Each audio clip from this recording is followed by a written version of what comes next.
Hi everybody, welcome to Running True episode 5. Um, Welcome to the winter wonderland that is running in Spokane right now. And I would imagine that's probably how it is pretty much where you might be running right now.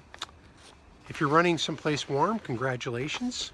One of the things to think about, let me step over here, when you kind of look at the street, you can kind of see that corner there. That ice builds up and it gets really slippery, but it also creates a tripping hazard. And for a while, I would ride my bike to work, and what made me finally stop was that the chunks of ice got to be so much that I'd be okay on my studded tires, but then all of a sudden I'd hit like a giant berm of ice in the middle of the road. So that's kind of the stuff that I'm running through right now, is ice that I trip over, ice that I slip on, and then ice that sometimes I fall through into frigid water. Although the last couple days it's been so cold, there hasn't been any kind of problem with puddles underneath the ice. Okay, I'm gonna go through this pretty quick. You guys kind of know the routine by now. I'm gonna show you, here is what we're at right now. So that's upside down. There we go. So that's where we are. I did 24 miles last week, and now this week we'll be doing 26 miles. Getting up to the most will be 56 miles as I prepare for this River Run 50K.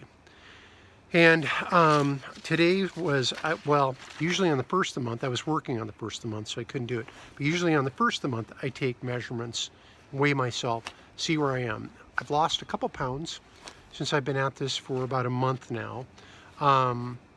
And the measurements have remained the same. Really, not much change there, but definitely lost me 2 pounds, I would say, to be kind. So anyways, you can see the weather. Part of the problem with the weather too, it gets to be really shortened days, and that really can make somebody become a little more depressed than usual. That's my furnace kicking on right now, into the house, not outside. So the dark weather tends to make people a little bit more depressed. There's like a seasonal affectiveness disorder that goes on. One of the things that you can really combat any kind of depression, anxiety, a lot of things, is to be outside. They say that research has shown that if you exercise indoors, it has a little bit of an effect. But if you're just outside, or even if you have a view in your office of the outside, that has tremendous effects on depression. And the community I'm in, the trans community, has a lot of depression. It's even for those of us who are pretty supposedly mentally sound, there's a lot of tough things to work through, a lot of relationship stuff to work through. It can be a really difficult time. It can be a really lonely time. And so running has really helped me a lot through that. Just being outside, breathing the fresh air, and having my mind on something else. Usually I do listen to some podcasts when I run, so listening to podcasts, or if I'm on doing a trail, I never listen to anything. I just like to look at the trail. So try to get outside. That might help you. You don't even need to run, but that might help you if you're feeling a little bit down in these shortened winter hours, daylight hours. One thing that we also picked up a few years ago that's been really cool is this. It's made by Norelco, and it's called a dawn. I think it's called a dawn lamp. And what happens is a half an hour before it's time for us to wake up, there's a light, and it's kind of a dome, and it starts getting lighter and lighter and lighter until it's full brightness. And when that happens, there's birds that chirp.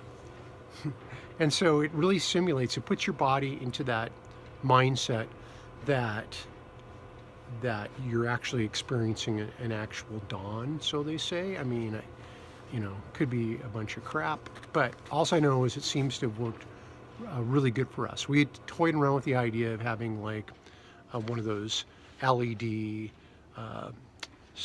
SAD, seasonal effectiveness disorder lights. But the research I read said that these dawn lamps are just as effective.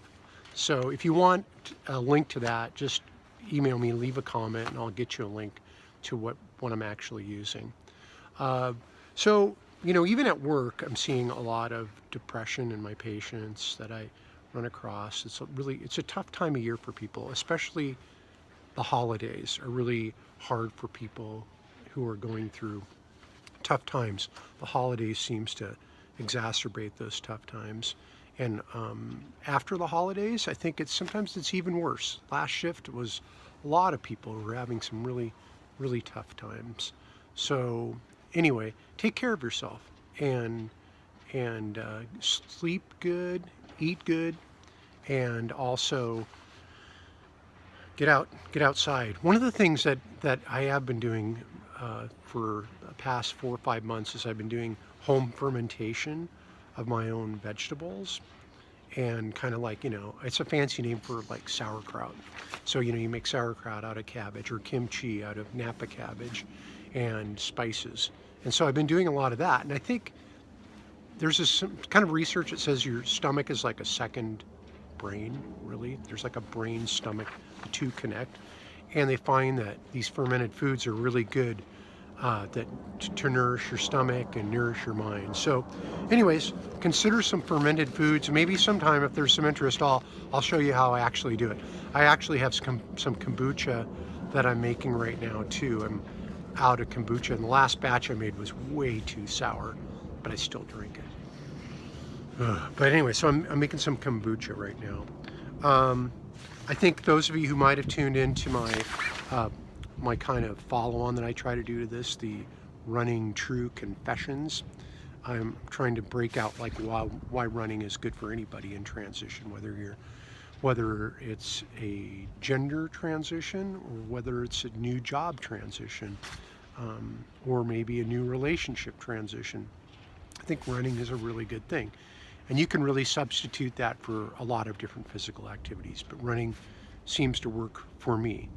And I think last week I talked about running, how running makes you more truthful to yourself and to others. How basically you're bearing witness to doing something that's actually a pretty radical act, going out and running, especially if there's cars whizzing by you, and especially if you're really out of shape. Nothing more inspirational to me than seeing somebody who's really large doing the work out there. It's very inspirational. And anyway, so this next one I'm going to talk about probably strength and resiliency. So if you're interested in following those, I don't read them or anything, so they're not on YouTube, but they are on my blog Spokanorama, and that's Spokanorama.com. You can go to and you can get that, or you can do Spokanorama.blogspot.com, and that would take you right to it. And I'll have a little breakout, and hopefully maybe I'll have a lot of more things to say about why running is good for you in transition. So that's where I am right now. I made my product endorsement like I always kind of do. I don't mean to, but that dawn lamp seems to work really good. Last week I talked about spikes on your shoes. Those are a great thing. Those are a great thing even if you don't run, because you will break your ass. Even though I've salted the sidewalks and shoveled them, it's really slippery. So yeah, I've made my usual quasi product endorsements. Told you where I was on the mileage. Talked a little bit about fermented foods, and I guess that's it. So I'm kind of stalling, and I will see you later. I might have to do some treadmill work. It's so treacherous out there right now. I don't want to. But if I do some treadmill work, I will admit it, and I will tell you. You can rest assured. Thanks, everybody. Thanks for tuning into Running True. And you guys get out there and have a great week. Thank you very much. Bye.